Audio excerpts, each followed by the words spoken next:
Obrigado, Dr. Raquel. De seguida, a apresentação será feita pelo Dr. Gustavo Sampaio, com o título da sua apresentação: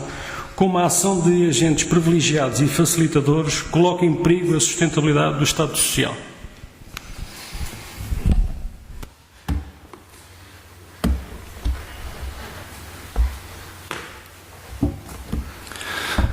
Boa tarde a todos. Gostaria de começar por agradecer o convite ao Dr. Carlos Cardoso. É um prazer estar aqui hoje, numa cidade onde já vivi também durante 2 anos, pelo menos, e ao qual tenho uma relação afetiva. Eu conheço o trabalho da Dra. Raquel Varela, que acompanho com interesse desde há muitos anos, e concordo com o essencial de que o Estado Social é sustentável, e nem sequer tenho dados ou não tenho um estudo tão detalhado dos dados numéricos que a Dra. Raquel Varela apresenta e que explica, e portanto nem sequer vou entrar nesse tipo de análise, digamos assim. Começando por dizer que concordo que o Estado Social é sustentável. Eu também, um pouco pela minha profissão de jornalista e um pouco como advogado do diabo, devo, no entanto, alertar para algumas causas estruturais que ameaçam o Estado Social, não propriamente a partir de tudo o que a Dra. Raquel Varela acabou de enumerar, mas é uma ameaça também externa e exógena relativamente à sustentabilidade do Estado Social. O modelo europeu de Estado Social, que foi construído na sequência da Grande Depressão de 1929 e da Segunda Guerra Mundial, também com o auxílio do Plano Marshall e depois da reconstrução da Europa Ocidental, foi construído um modelo de proteção e promoção do bem-estar económico e social dos cidadãos, um modelo baseado nos princípios de igualdade de oportunidades, distribuição equitativa da riqueza e prestação de auxílio aos mais desfavorecidos. E é um instrumento de coesão social no qual o Estado desempenha um papel fundamental de regulamentação socioeconómica e fornecimento de serviços públicos em áreas essenciais como a saúde, a educação, a segurança social, etc. Isto é mais ou menos a origem do modelo social europeu, que depois tem vários submodelos, mas para simplificar um pouco, a questão que eu queria sublinhar é que o próprio Estado Social, o modelo europeu de Estado Social, incorporou, digamos assim, alguns princípios que vigoravam ou que foram introduzidos no regime soviético e na União Soviética. Eu não estou de modo nenhum a calcionar a natureza do regime soviético. A questão é que no contexto da Guerra Fria e da oposição entre aqueles dois blocos, capitalismo e comunismo,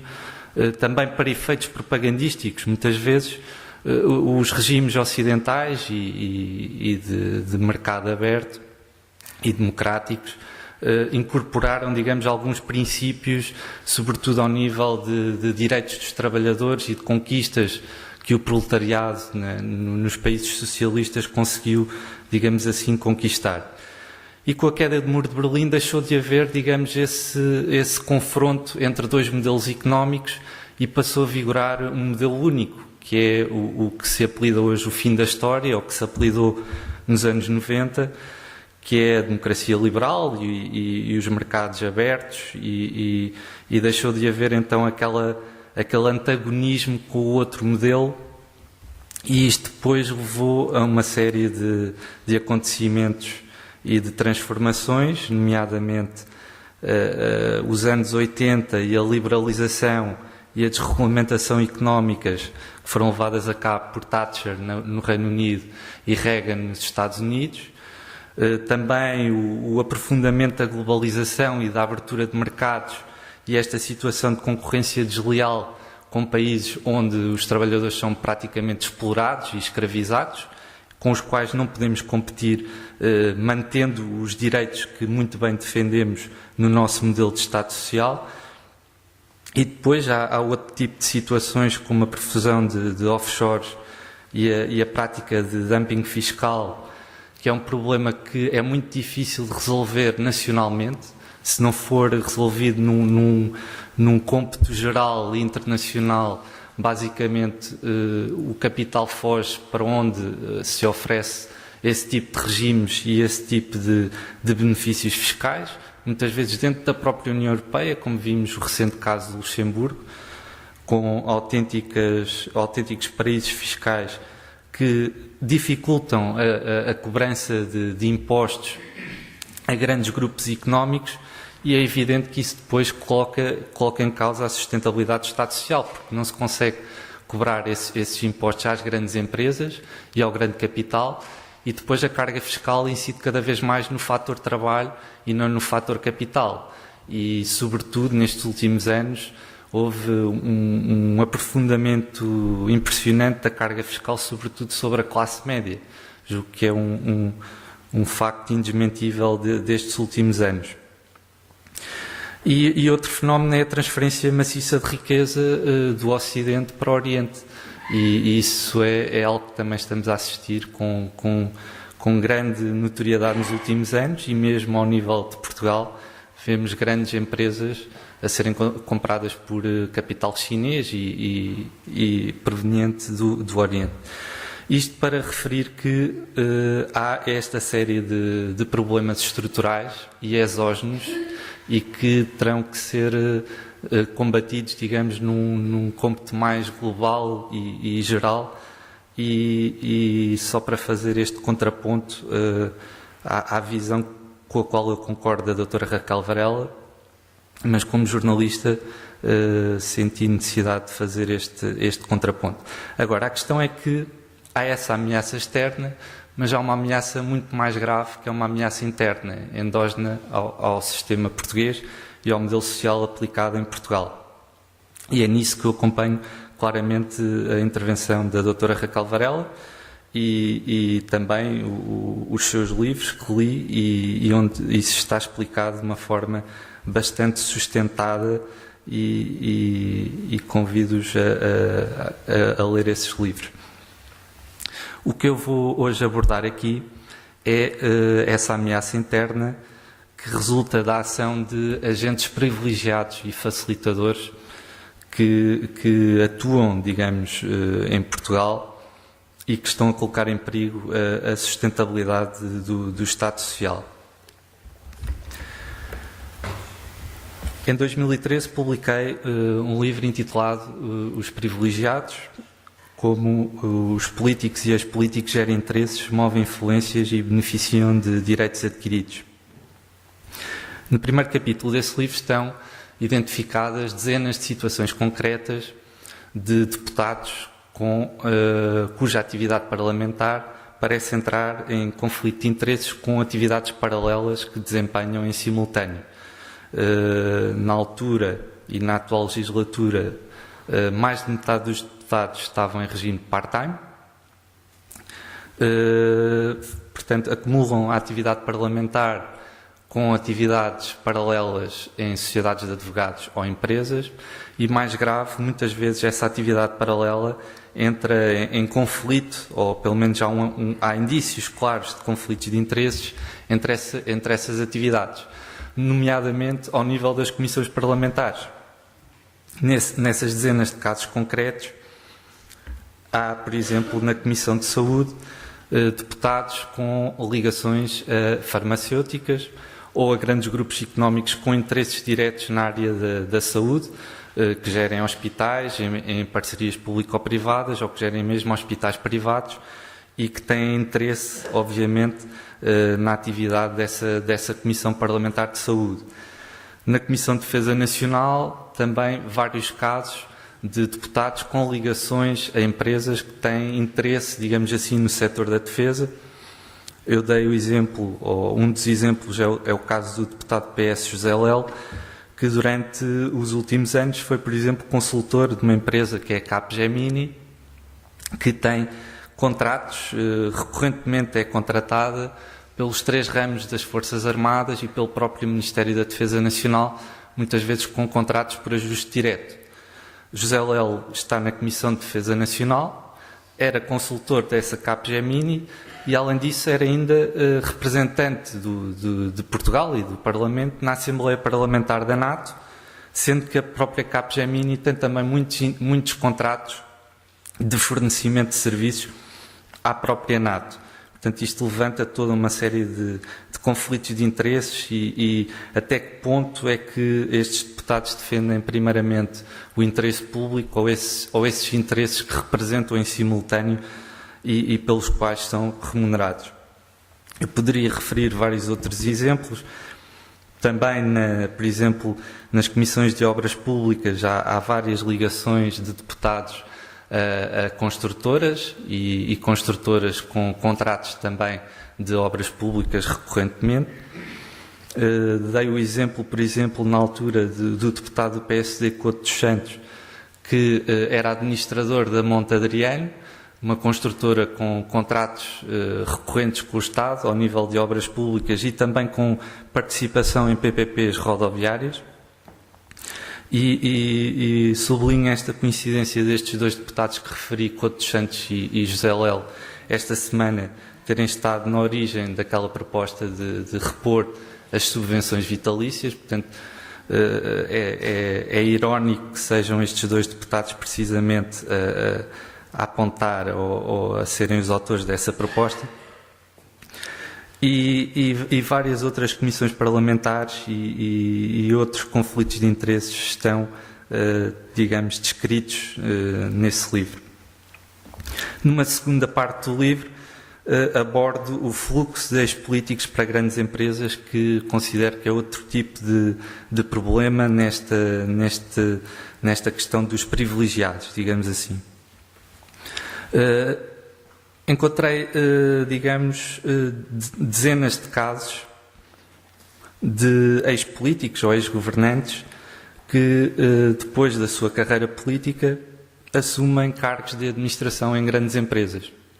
Na altura, para o livro, cheguei à conclusão de que das 16 empresas que então estavam representadas no PSI 20, das 20 empresas do PSI 20, 16 contavam com ex-políticos em cargos de administração. É evidente que cada caso é um caso e que haverá casos em que esse cargo poderá ter sido ocupado por mérito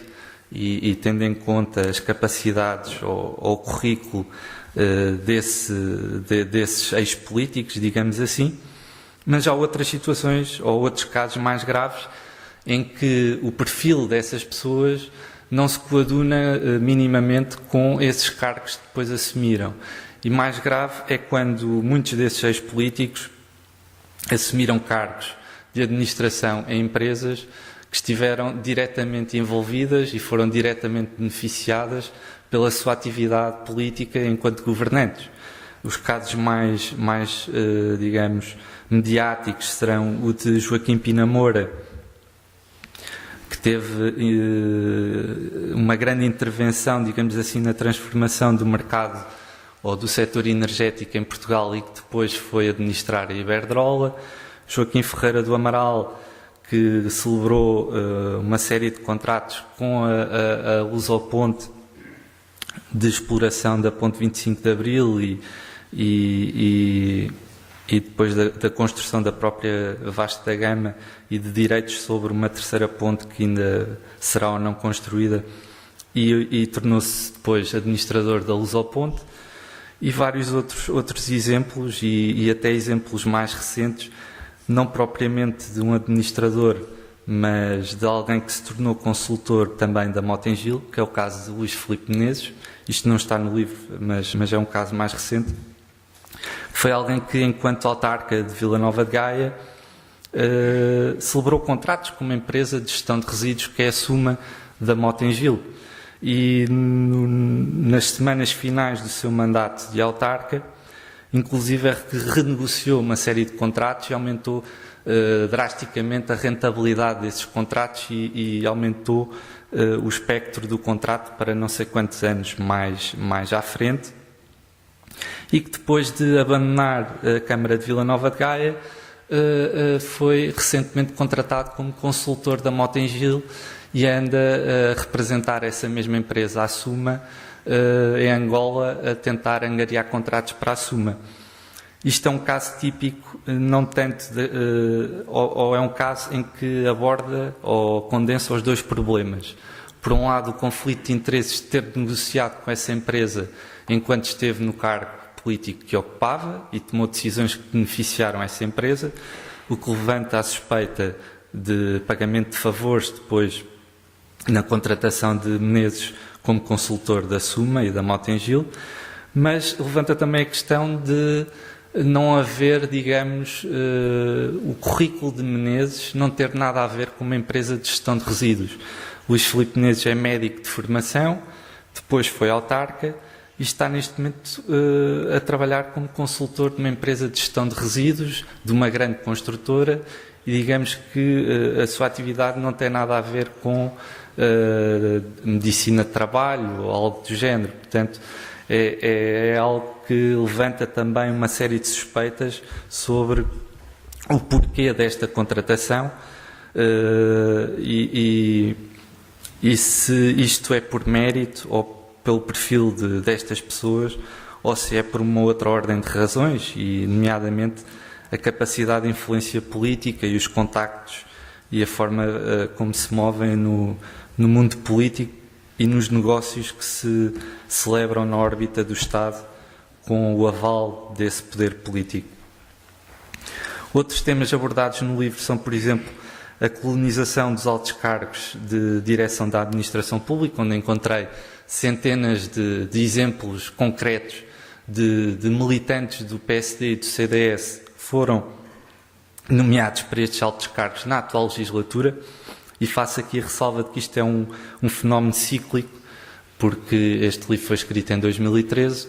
mas se calhar se fosse escrito antes ou no próximo ciclo político com o PS no governo, mais facilmente, digamos, encontraria militantes do PS nomeados para esses cargos.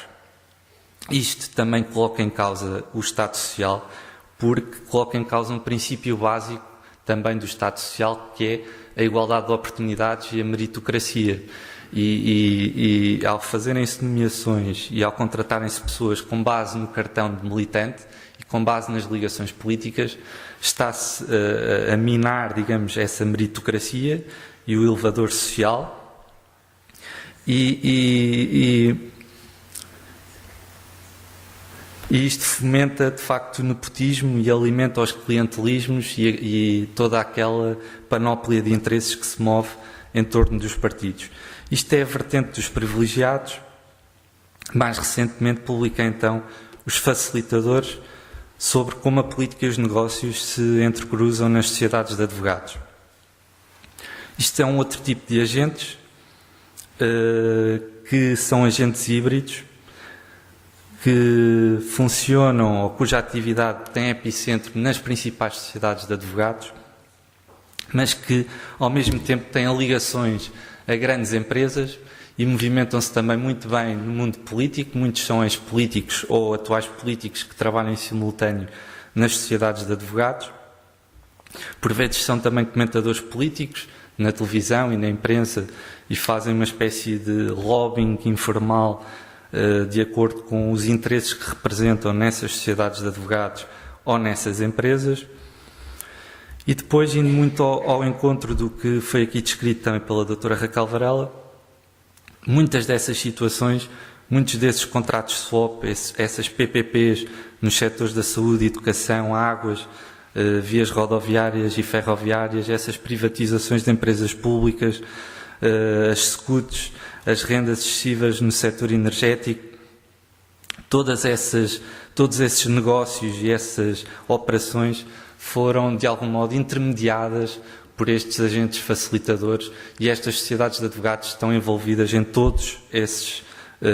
todas essas operações. E é neste sentido que a ação concreta de agentes facilitadores e privilegiados coloca em causa ou coloca em perigo essa sustentabilidade do Estado Social. Porque isto, não sei se com um efeito concertado ou não, provoca ou está a levar a um desmantelamento do Estado Social. e de serviços públicos essenciais prestados pelo Estado Social. A questão é que esse vazio que é criado é preenchido por grandes grupos económicos que depois prestam esses serviços ou esses serviços públicos sob uma lógica de lucro e de rentabilidade, que em si mesmo é uma contradição para um serviço público. Para uma empresa de transportes, por exemplo,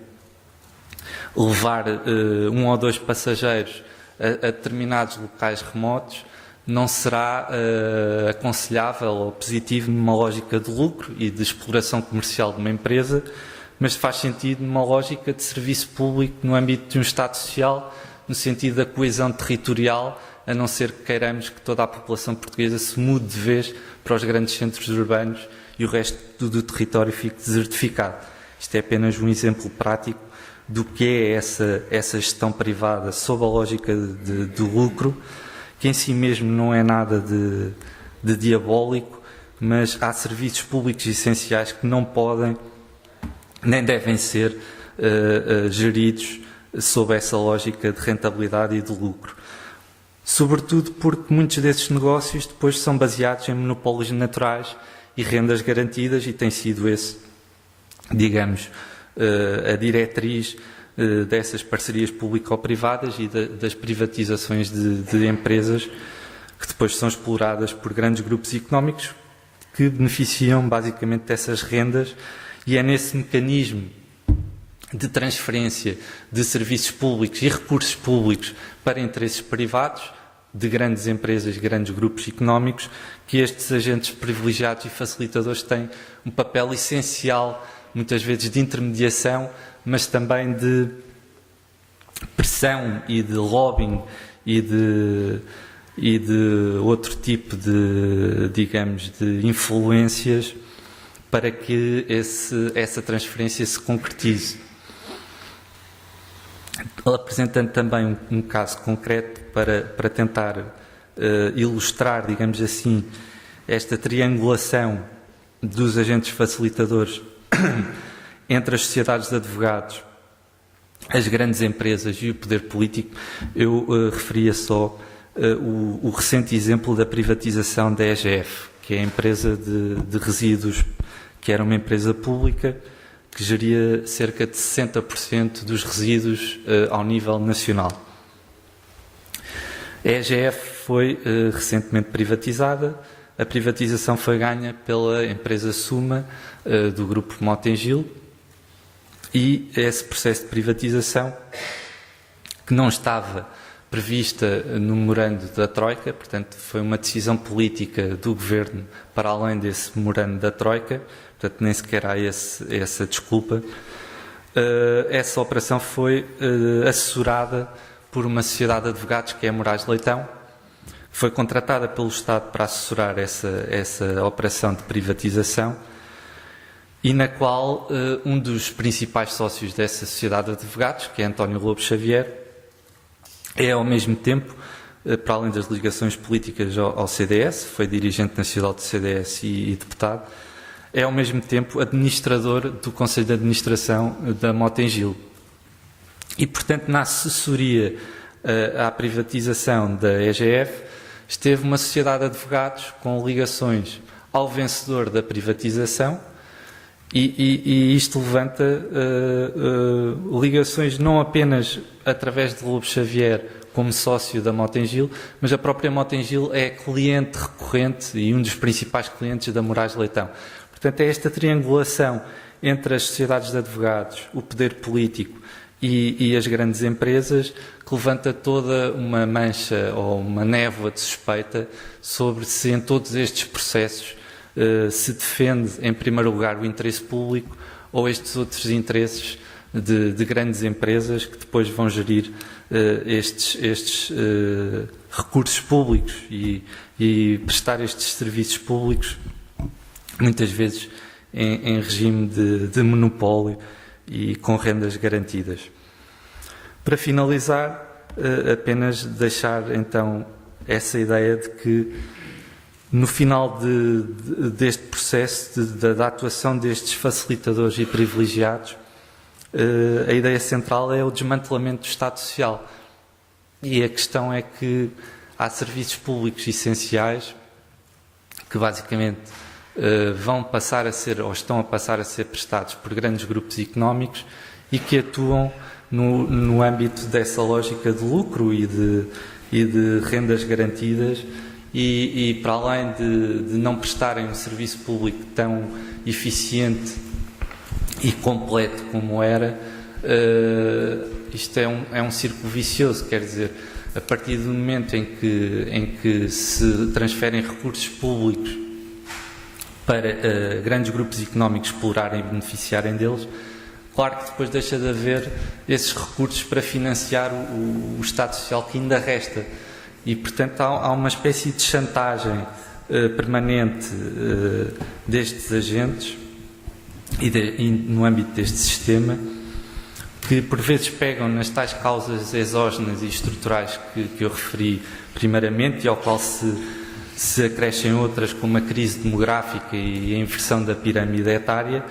que têm um fundo de verdade, mas depois utilizam essas causas exógenas como, digamos, um mecanismo de chantagem no sentido de justificar o desmantelamento desse Estado Social e a transferência desses serviços públicos que vão continuar a ter que ser prestados, mas sob essa tal lógica de lucro e de exploração por parte de grupos económicos. Era sobretudo essa a ideia que eu queria sublinhar. Obrigado, boa tarde.